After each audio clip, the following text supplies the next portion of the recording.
This is my GPU server. There aren't many like it, and this one is mine, and it's finally time to let it stretch its legs. Today, I'm going to take a look at gaming performance on some of the more budget enterprise GPUs, and see if any of these older cards are still worth buying today.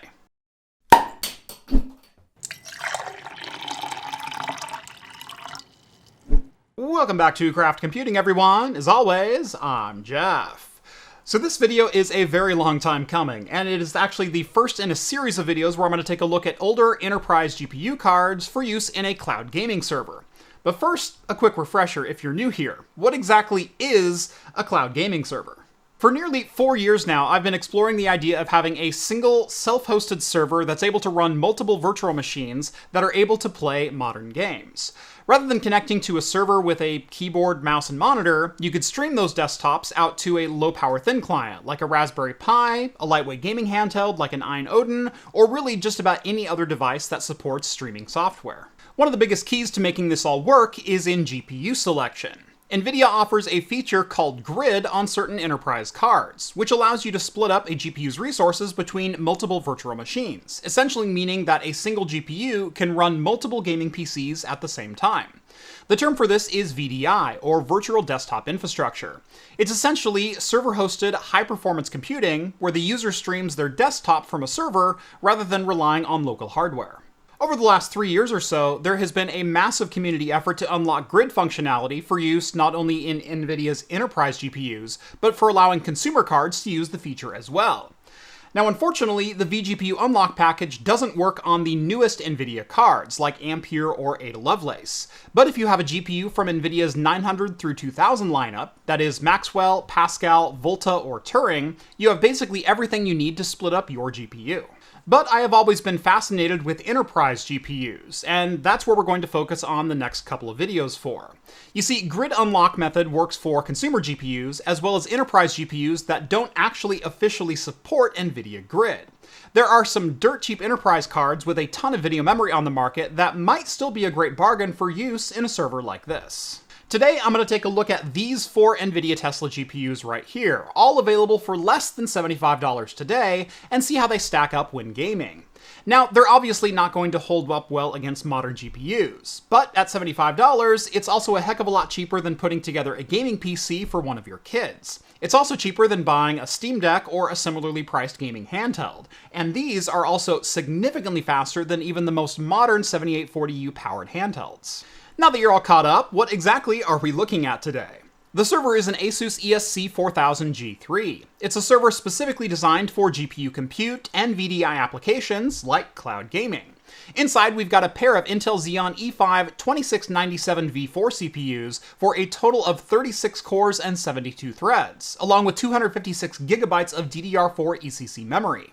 Those numbers are actually pretty important in the long-term use for this server, as my ultimate goal is to run 8 gaming machines inside of this single 2U box. With 36 cores and 256 gigabytes of memory, that's enough for each of the 8 VMs to get 4 cores and 8 threads each, along with 24 gigabytes of memory, leaving some set aside for dedicated use on the host itself. For storage, I've got 8 1.92 terabyte SATA SSDs arranged in a RAID Z2. Each virtual machine has a 1 terabyte virtual disk on the array, which should be more than enough for a modern gaming PC. And now for the GPUs. As I said, today we are focusing on budget enterprise cards for less than $75 each, and I've got 4 of them to test out today. First up is the Tesla M40, a Maxwell GPU based on the chip that shares its origins with the GeForce 980 Ti in the GM200.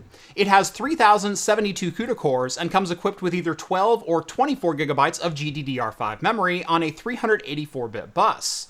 We're looking at the 12GB model today, which you can pick up on eBay for as little as $50. Next up is a GPU that doesn't actually support Grid, and neither does it work with the GPU unlock script, but I have been able to successfully test this in games in the past by passing through each of the GPUs to a virtual machine, so I figured it was still worth the revisit. This is the Nvidia Tesla K80. It's a Kepler-based card with a pair of GK210 GPU dies on board, each with 2,496 CUDA cores and 12 GB of GDDR5. While individually slower than the Tesla M40, there are 2 GPUs on board, meaning running 2 VMs off a single card is still possible, and in theory will still be faster than a single M40 split up into 2 VMs. Speaking of dual GPU cards, the Tesla M60 has plummeted in price over the last few years. I first got my hands on the M60 back in 2021, and these cards were selling for around $3,000 each.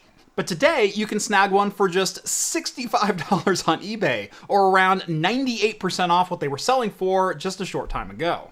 On the card are 2 GM204 GPUs, also based on Nvidia's Maxwell, each with 2,048 CUDA cores and 8 GB of GDDR5 memory. While top-end performance, again, won't be able to keep up with the Tesla M40 in games, if your goal is to run 2 VMs off of a single-slot GPU, then the Tesla M60 might be the fastest option on offer here today. And last but not least is a card that I picked up a couple years ago for just $90. Now, I know that's a bit higher than the budget of $75 I mentioned earlier, but it makes sense to test this card here and now. This is the Nvidia Grid M40, a GPU that doesn't technically exist, at least according to Nvidia. The Grid M40 was an OEM-only GPU available through the likes of Dell and HP, specifically for use in VDI applications. This card was released with another name as well in the Tesla M10, though with slightly different specs. The Grid M40 is actually a very interesting card with 4 GM107 GPU dies on board. Yes, 4 individual GPUs, though they only have 640 CUDA cores each and 4 GB of video memory.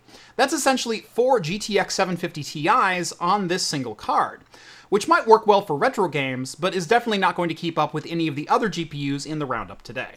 My goal at the end of these next couple of videos is to present a top-to-bottom performance guide for vGPU systems using enterprise GPUs. Specifically today, my testing is going to revolve around either 1 or 2 gaming VMs per GPU slot. How fast is each GPU when running a single gaming machine, and what's the performance hit like when running a second VM?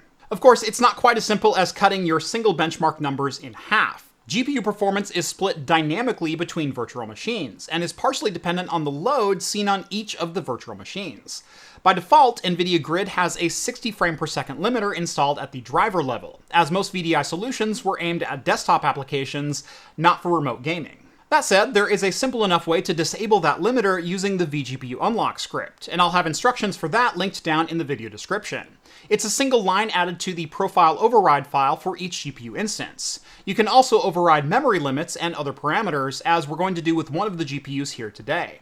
Testing on all the GPUs had frame limiters disabled to let the GPU run as fast as they wanted to. But back to resource allocation. To split a GPU, you allocate an amount of video memory to a virtual machine. Using the Tesla M60 and its 8 GB of video memory as an example, if you wanted to run 2 VMs on a single GPU die, each VM would get 4 GB of video memory assigned to it. Now, that doesn't mean that each VM only has half of the GPU, just half of the memory. GPU power is split dynamically between the 2 VMs, and either of those VMs at any point can allocate up to 100% of the graphical compute power of the GPU, but only 4 GB of memory. If one VM is running a game and the other VM is sitting on the desktop, 99% of the rendering power would go towards running the game. If both VMs are running a game, it's a little bit more fluid and will be roughly 50-50, but that's also dependent on which actual processes and instruction sets are being utilized by each game. You can see how it gets complicated pretty quickly. For testing VMs today, rather than just running 2 instances of the same game in both VMs, I opted to run GTA 5 at 1080p and ultra settings in one of the VMs while doing testing on the other, and I'll explain how each GPU handled this as I go through them. As far as other software, I did all of my stream testing using Sunshine installed on the virtual machine and Moonlight on the receiving end of things. I've done a video before about either running this combo or using Parsec, and I'll leave a link down in the video description if you'd like to learn more about streaming from a VM to a remote client. But for now, let's just get into it, starting with the GPU that doesn't even work with Grid in the Tesla K80. As I mentioned, I've successfully run this card in virtual machines before, with each of the GPU dies passed through to a virtual machine. While the drivers are a bit older, there are still Windows 11 drivers available for the Tesla K80. But None of my previous methods for getting a virtual display and rendering games seems to be working in the latest version of Windows 11. While that's a bit disappointing, it's also not entirely unexpected, given that both the Tesla M40 and M60 are just a couple dollars more than the much older Tesla K80. I think it's finally time to say goodbye to Kepler altogether. So long, Nvidia 600 series, it's been fun, but I've met somebody newer, younger, hotter. So we'll just kind of take that one out and set him over there. For the remaining 3 GPUs, let's start off with synthetic testing and 3D Mark Firestrike. As expected, the Tesla M40 notches a wide margin of victory with a graphics score of 14,449. That is actually a fairly impressive score, considering the closest comparison that I could find in all of my previous benchmark testing is the RX 580, and that was running with Zen 3 CPU cores, not Broadwell E at 2.3 GHz, and the RX 580 came in with a score of around 15,000 points. With GTA 5 running on a second VM, the M40 still managed a score of 9,061. Not too shabby at all. Of course, the Tesla M60 holds its own very well here, with a graphics score of 10,616. Slower than the M40 by itself, sure, but again, when running 2 VMs, there's no resource sharing, and the M60 is nearly 20% faster in a 2 VM scenario here. The Grid M40 didn't fare so well here, however, with a graphics score of just 3,961. That lands it in a virtual tie with a Vega 11 APU running on a Ryzen 2400G. Not exactly great company if you're aiming for 1080p gaming today. Moving on to 3D Mark Time Spy and DirectX 12, again it's the M40 with a solid victory in solo performance with 4,500 points overall and a graphics score of 4,602. The interesting thing is this test is a virtual tie between the M60 running by itself and the Tesla M40 running 2 virtual machines. The M40 managed a score of 3,335 to just 3,407 points on the M60. Not quite the margin of victory that I was hoping for in the M60, given that it has 30% more CUDA cores when split into 2 different VMs. And here again, the Grid M40 proves that it doesn't have what it takes to keep up, with an overall score of just 1,296. The 750 Ti is a legend of a budget graphics card, but based on this testing, I'd say it's also well and truly past its prime. And just a couple days before I began testing, 3D Mark also introduced a new benchmark test in Steel Nomad, which also has a mode designed for lightweight gaming PCs like handhelds or low-power desktops. I figured I'd run the lightweight version through its paces, even though I have no comparisons to it at this point. The Tesla M40 managed 34.6 FPS, good for a score of 4,664. With a second VM running, we see that drop to 24.6 frames per second on average and 3,317 points respectively. Tesla M60 again struggles a bit more than I expected here, averaging 25.2 frames per second and a score of 3,404. Again, it's slightly higher than the M40 when running 2 VMs, but it's not the margin of victory that I was expecting. My theory actually comes down to memory bandwidth differences between the M40 and the M60, with the M40 having a 384-bit memory bus compared to 256-bit on the M60. Whether that makes a difference in games remains to be seen, but I think it's definitely had an effect here in synthetic testing. And given the low results of the Grid M40, I opted to not continue testing of that GPU. I'm sure there are some scenarios where the Grid M40 or the Tesla M10 still makes sense, but I don't think gaming is one of them. Even modern Intel integrated graphics and 7-year-old APUs are outperforming the GM107 at this point, and I don't really feel like suffering through this anymore just to produce benchmarks that drive that point home. So, into gaming, we are down to a 2-horse race between the Tesla M40 and the Tesla M60. With that, let's get into Doom Eternal running at 1080p and ultra settings. Here, the M40 comes out swinging with a very impressive 98 frames per second on average and a 1% low of 26. Now, given we are running on Broadwell-based Xeon CPUs with pretty low frequencies, I'm not expecting fantastic 0.1% lows in the testing today, and you'll pretty regularly see single-digit results.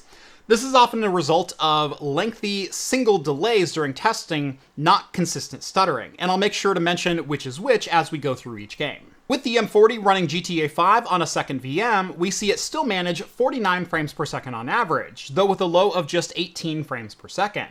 Outside of a couple small hitches, the game was actually fairly smooth throughout my testing. But again, if the goal is multiple VMs per GPU, my original theory for the M60 starts to show up here, with an average of 68 frames per second and a 1% low of 34. Overall, both GPUs provide a very playable experience, with the M60 providing the best overall experience with much higher low frame rates and a nearly 40% boost when running 2 VMs at the same time. Now, Grand Theft Auto V may not be the newest kid on the block, but neither are the cards that we are testing today. I figured the game that was released the same year as the GPUs we're testing should be more than a valid test. Yes, GTA V was released on the PC in April of 2015, just over 9 years ago. Feel old yet? Running GTA V at 1080p and cranking every single setting to the max gave some very interesting results. When new, GTA V was a killer benchmark, bringing even the fastest GPUs to their knees back in 2015, and we see very similar results today. The Tesla M40 notches a narrow overall win even when running solo, with an average of 57 frames per second and a 1% low of 17. Funny enough, when running 2 VMs, those numbers hardly changed at all, dropping to just 55 frames per second and 17 FPS respectively. The M60 didn't fare quite so well though. While it averaged an identical 55 frames per second, it also had a low of just 9 FPS, and was significantly more stuttery than the M40. While the game is still playable, ultra settings may not be in the cards for this one, even when running on period-correct high-end hardware. Jumping ahead 9 years, Helldivers 2 proved to be a bit too much for these GPUs to handle at anything more than 1080p and low settings, as both the M40 and the M60 struggled pretty mightily. Funny enough, it was the M40 that had far more hitches during gameplay.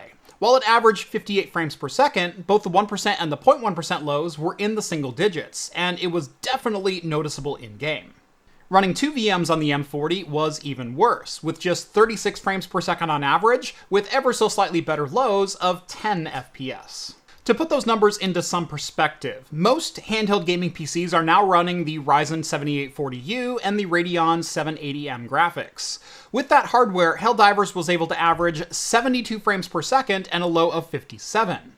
While the 780M has been a breath of fresh air when it comes to mobile gaming, it's still not a GPU that should be in the same conversation even as the Tesla M40 and the M60. See 3D Mark scores barely 50% as fast as these GPUs. Yet there's something about this game that absolutely hated running on Maxwell architecture, and the result is single-digit FPS. The M60 performed significantly better overall at 47 FPS on average and a low of 19. But again, that still pales in comparison to the 780M, and as a result, I definitely wasn't expecting. Fallout 4 is another title I wanted to check out, given the spike in interest ever since the TV show came out a couple months ago. Completely not sponsored, not anything. If you haven't watched it and you're a fan of Fallout, or even if you're not a fan of Fallout, go check it out. It's a pretty great show. Now, Fallout is always an interesting game to test because the game engine itself is limited to 60 frames per second, and both GPUs had no trouble at all with this in-game, averaging 60 FPS with ease. The M40 did have significantly higher lows though, with 24 and 16 frames per second respectively in the 1 and 0.1% scores. The M60, as well as the two-way M40, both managed lows of around 13 frames per second, which sounds terrible, but I'm pretty sure this happened during the death animation, which I managed to trigger on each and every benchmark run. I don't want to talk about it.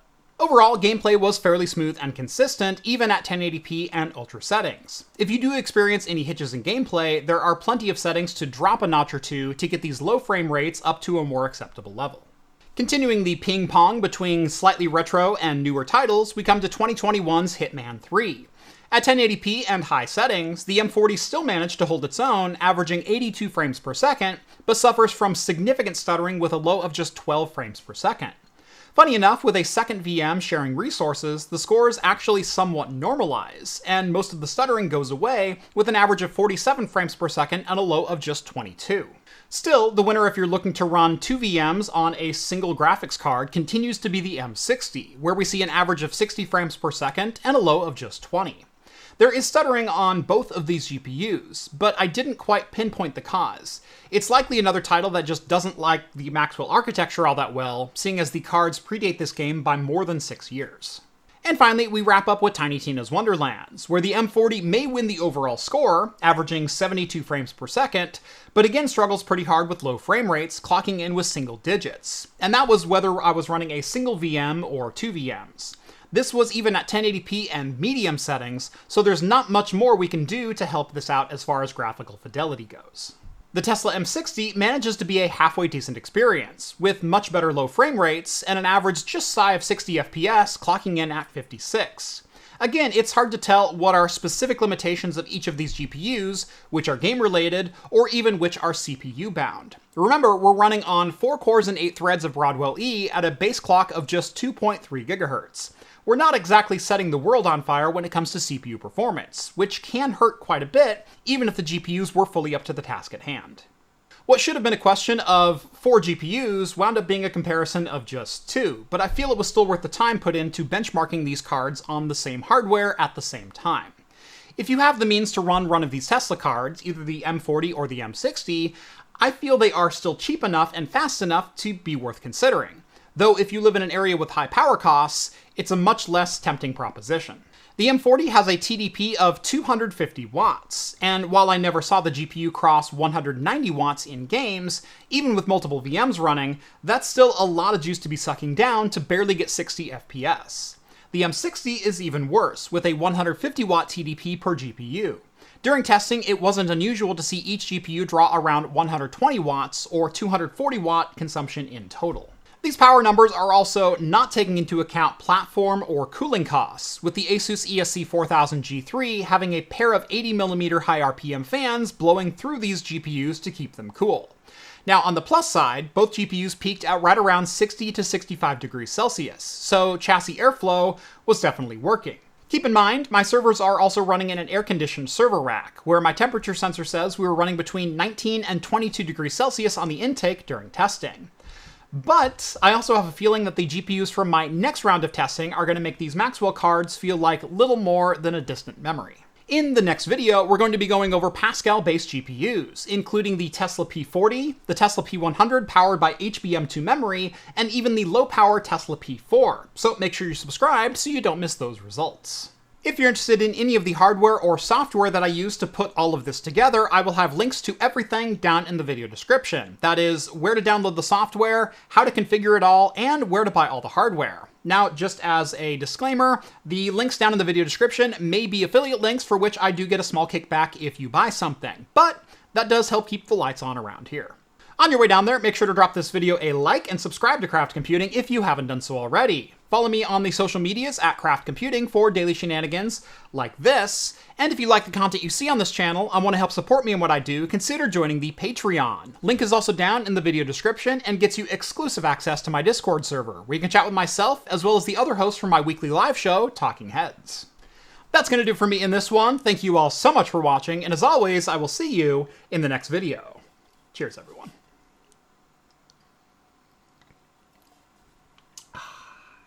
God, that's good coffee.